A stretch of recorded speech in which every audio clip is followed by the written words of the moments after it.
Hello and welcome to Pickleball Therapy, the podcast dedicated to your pickleball improvement.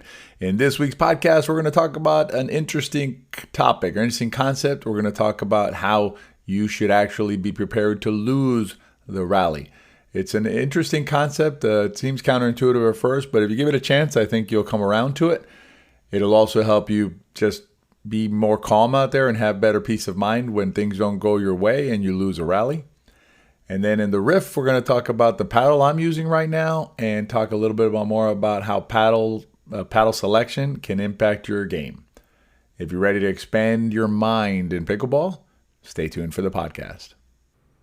You've studied the pickleball videos, maybe read a pickleball book, taken a lesson or two, but there's just something missing, something to complete the whole picture. That's where VIPickleball comes in. VIPickleball is the most immersive pickleball learning community available today. You can check out more information at wearepickleball.com. See you in the community.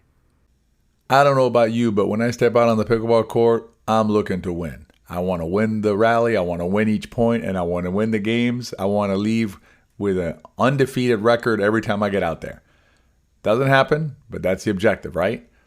But what if I told you that you should expect to actually lose the rallies sometimes? In other words, that you should go out there with the expectation that the percentages are that you're going to lose the rally. Specifically, what I'm talking about here is I'm talking about when you're playing on the serve side. So when you're the serve team, the percentages in pickleball do not favor you. Now, I'm assuming here that you're playing a team that is equally as competent as you, meaning that basically your mirror image. So you and your partner, you clone them, you put them across the net from you, so you're playing yourselves. If you take opponents who are the same level as you, or literally yourselves, and put them at the non-volley zone line on the other side of the net, and you're starting from the baseline, you should lose that rally. Now, let me be clear. I'm not saying that you want to lose the rally. I'm not saying you shouldn't fight to win the rally.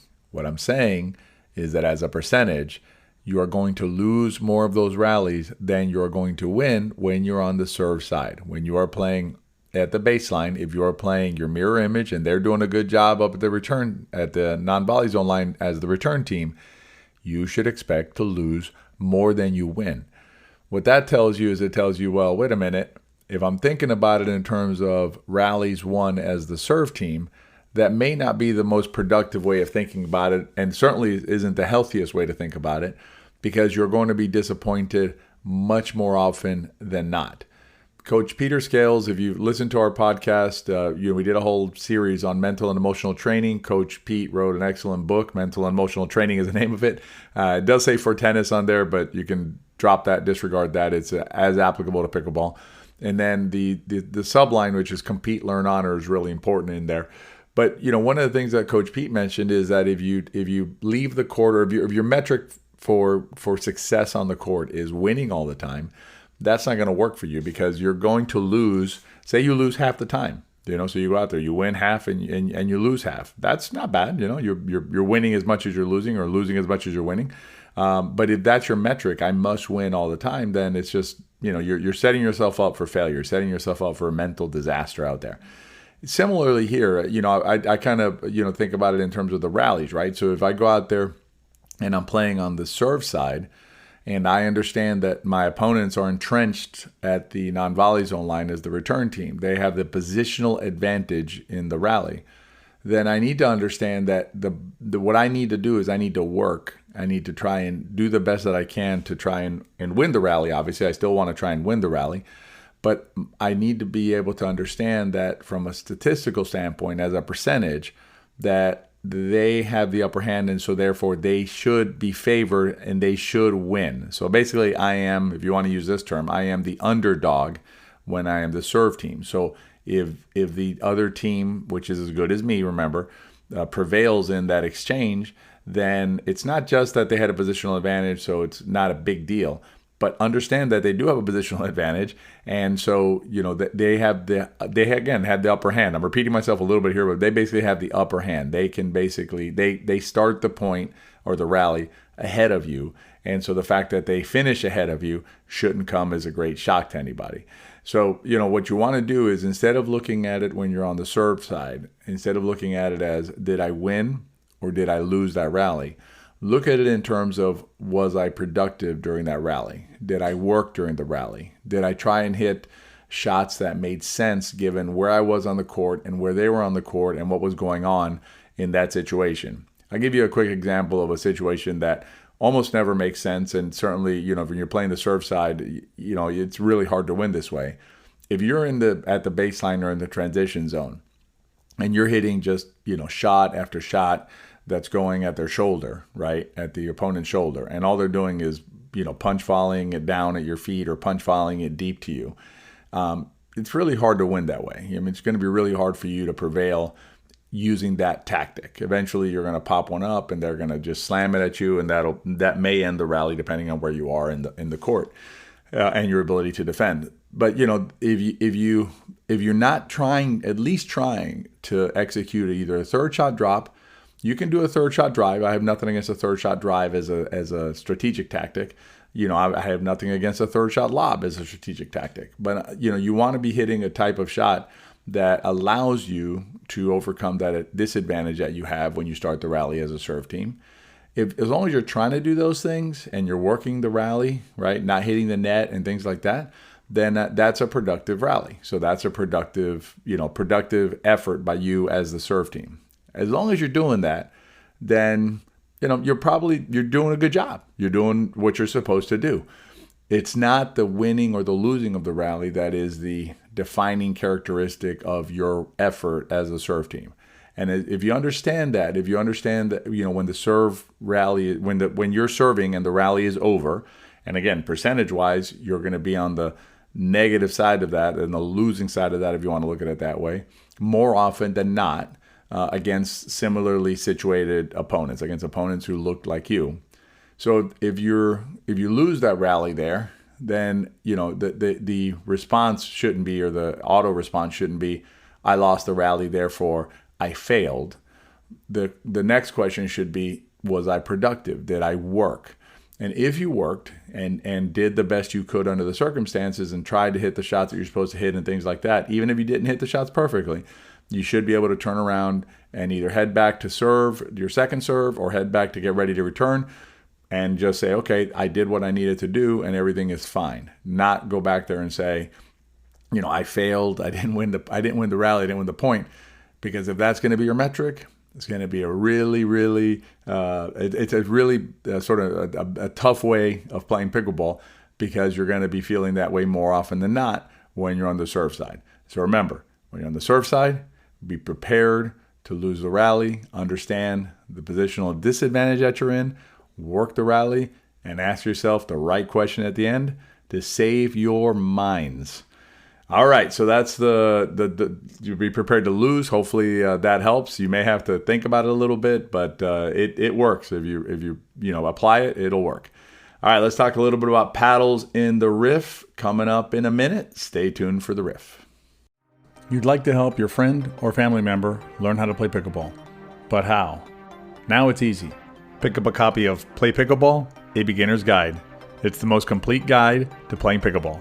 Available as a digital download or in hard copy at intopickle.com or at Amazon. Let's keep growing the sport. All right, we're going to continue with the topic from last week's riff, which is paddle selection and paddles, basically. Paddles have in my opinion, play an oversized role or in the imaginations of players. Players look at paddles as the solution to their playing problems or their playing issues. And, what I find is once you're within a range of paddles, a certain type of paddles, as long as you can wield the paddle, that's important. Like right now, I know, Jill's trying out a couple different paddles, and the issue she's having is that some paddles actually cause her pain in her arm. So obviously you're not going to play with a paddle that causes you arm pain. That's an easy, not easy, but that should be an automatic strike, right, or exclusion. So a paddle that causes you pain, out.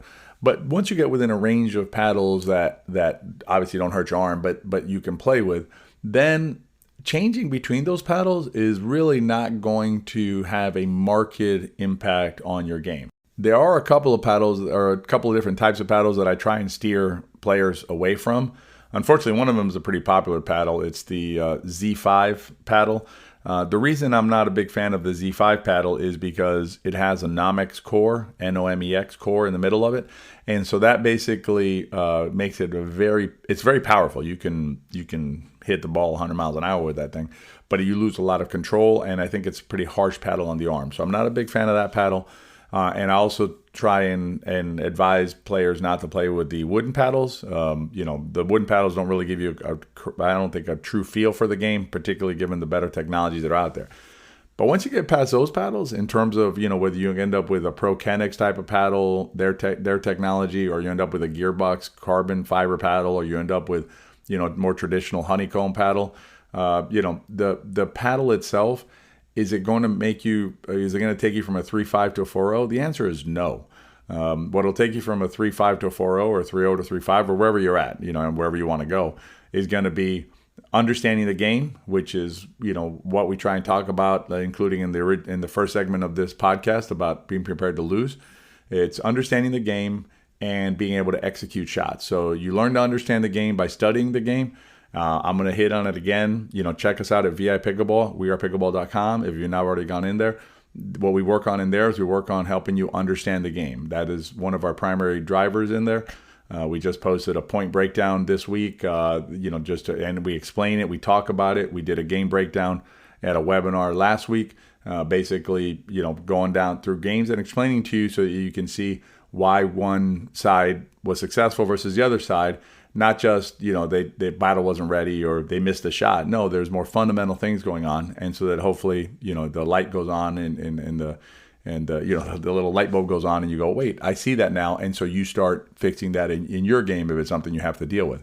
So you have to be able to do those two things to play well. And, learning how to hit the ball better is going to be drilling, repetition, being on court with a focus. That's what will teach you, your shot mechanics. Inside VIPickleball, we also have modules that show you how to hit balls, right?